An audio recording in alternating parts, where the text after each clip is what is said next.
ہوتے ہیں سب جگہ بورڈ لگے ہیں کہ بھائی ایسی کار ملے گی 7 لاکھ روپے کی ہے، 50,000 دو اور پھر 25 کے ہفتے، اور بیوی کو لے کر پھرو، بچوں کو پیچھے بٹھاؤ اور تصویر دکھاتے ہیں، اس کی ویڈیو بتا رہے ہیں کہ کوئی گھر بتا رہا ہے، کوئی دکان بتا رہا ہے، کوئی فلیٹ بتا رہا ہے، ہوتے ہیں سب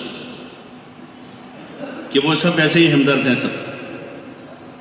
یہ سارے وہی اب ایسا مصیبت میں پھنسا ہے کہ اب آدمی جان دینے کو بھی تیار ہو جائے کہ میری ایک جان جاتی ہو تو لے لو، باقی اس میں سے نکل جاؤ. تو نہ یہاں کا رہتا ہے نہ وہاں کا رہتا ہے. یہاں سیدھا حساب بتایا اللہ نے نبیوں کے ذریعے سے، اور اس کے نتیجے بتائے.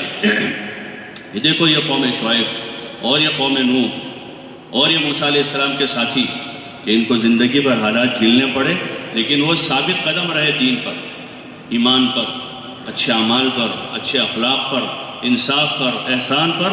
تو پھر اللہ کی مدد ان کے ساتھ ہوئی تو اللہ تعالیٰ نے دنیا کا پورا نظام ان کے ہاتھوں میں دے دیا.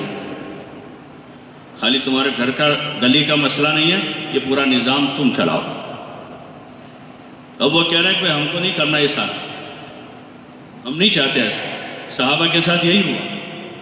جب خلافت کا نظام پھیلتا گیا تو حضرت عمر رضی اللہ تعالیٰ عنہ ایسے بااستعداد لوگوں کو ذمہ داریاں دیتے تھے اور ان کو بھیجتے تھے، کہاں کوفہ چلے جاؤ.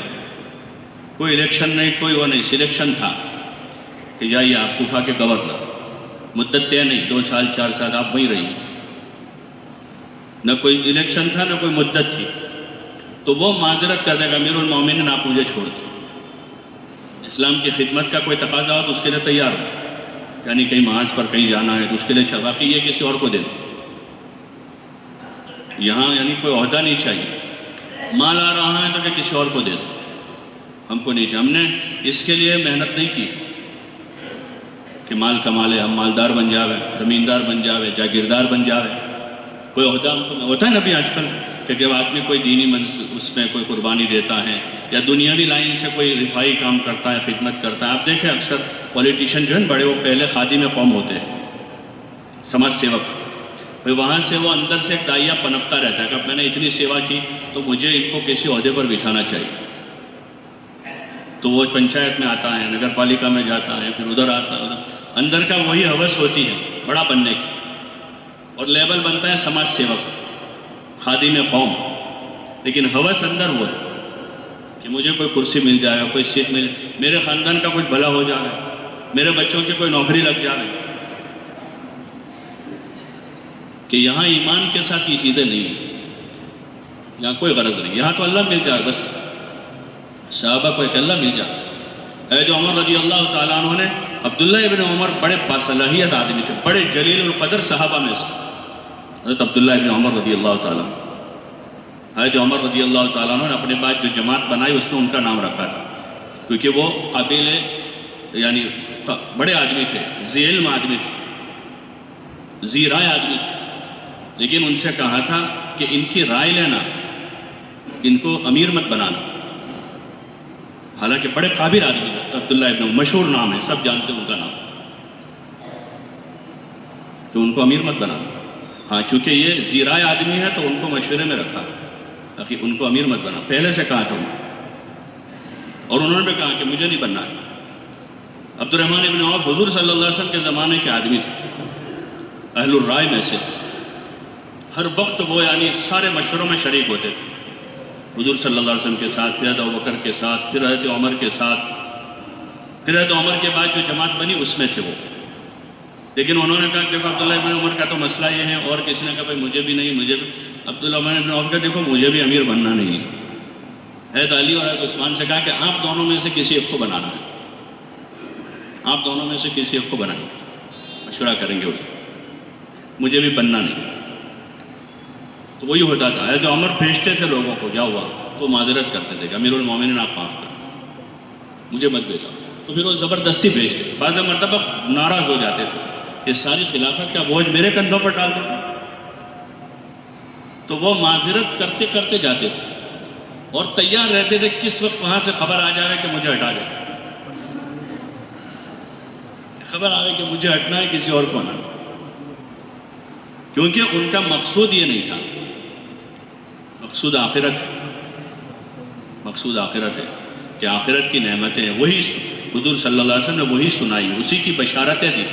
آپ صلی اللہ علیہ وسلم نے جو فضائل بتایا، آپ دیکھیں اس میں آپ نے جو ترغیب دی ہے، کسی کو ایسی ترغیب آپ نے کہ آپ کر لو، آپ کو ہم خلافت دے دیں گے، ہم آپ کو حکومت دے دیں گے، ہم آپ کو گورنر بنائیں گے، ہم آپ کو آپ کے وہاں کا چودھری بنائیں گے، ہم آپ کو سرپنچ بنائیں گے، کسی کو ایسا نہیں۔ یہی کہا کہ آپ کو جنت ملے گی، جنت میں میری رفاقت ملے گی، یتیم کا کفالت کرنے والا اور میں جنت میں اس طرح ہوں گا۔ کیسے ہوں؟ یہ درخت کون خریدے گا، اس کو جنت میں درخت ملے گا۔ کون میرا ساتھ دے گا، کون میری مدد کرے گا، اللہ اس کو جنت دے گا۔ کوئی عہدہ نہیں، کوئی کرسی نہیں، کوئی مال نہیں۔ مال لگانے کو کہا، بھائی جو لگائے گا اللہ اس کو جنت دے۔ کون ہے جو اللہ کو قرض حسنہ دے؟ اللہ کو قرض حسنہ دو کہ مال لگاؤ، لینے کی بات نہیں۔ اور دینے کا جب وقت آتا تھا تو آپ صلی اللہ علیہ وسلم غریبوں کو، محتاجوں کو، مسکینوں کو، بیواؤں کو، یتیموں کو اور ایسے لوگوں کو جن کے تالیف کی ضرورت ہوتی تھی، تالیف قلب کی ضرورت، ان کو دیتے تھے۔ اپنے قریبی لوگوں کو بہت کم دیتے تھے۔ مشہور قصہ ہے ازواج مطہرات کا، جب خیبر فتح ہوا تو بہت غنیمت آئی، بہت زیادہ مال آیا، تو حضور علیہ السلام نے بہت دیا لوگوں کو، یتیموں کو، غریبوں کو، مسکینوں کو، اور جو اہل حق تھے اسلام میں، جن کے حقوق تھے ان کو۔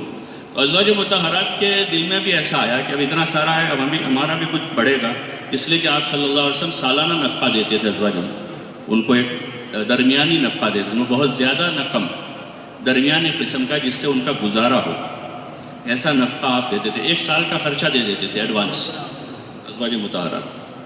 اس وقت ان کے دل میں وہ بات آئی کہ ہو سکتا ہے کہ اب سب کو دیا ہے، بہت اب فتوحات ہو گئی ہے، اب آپ کے پاس فراوانی ہو گئی ہے، تو ہمارا بھی نفقہ بڑھے گا۔ ظاہر بات ہے ایک طبعی تقاضا ہے، یہ کوئی ان کی ہرس نہیں، طبعی تقاضا۔ گھر میں بھی آمد بڑھتی ہے تو گھر والوں کی امیدیں بڑھ جاتی ہیں، پگار بڑھتا ہے تو گھر میں امید بڑھ جاتی ہے، بچوں کو، بیوی کو بھی، گھر والوں کو بھی۔ آمد کہیں سے مال زیادہ آ جاتا ہے، زمین جاگیر آ جاتی ہے تو بچوں کو امید، طبعی تقاضا ہے، تو ان کو بھی اس طرح سے تقاضا پیدا ہو۔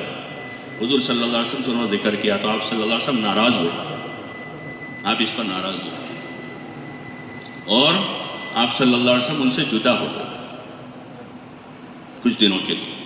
اور اللہ تعالیٰ نے بھی آپ کی تائید کی اس معاملے میں، اور آیتیں اتری، ازواج مطہرات کو اختیار دیا کہ اگر آپ چاہتی ہو دنیا کی زیب و زینت چاہتی ہو اور مال دولت چاہتی ہو تو پھر تم وہ لے لو، نبی صلی اللہ علیہ وسلم سے الگ ہو، اور اگر نبی علیہ السلام کو چاہتے ہو تو پھر اس سے الگ رہو۔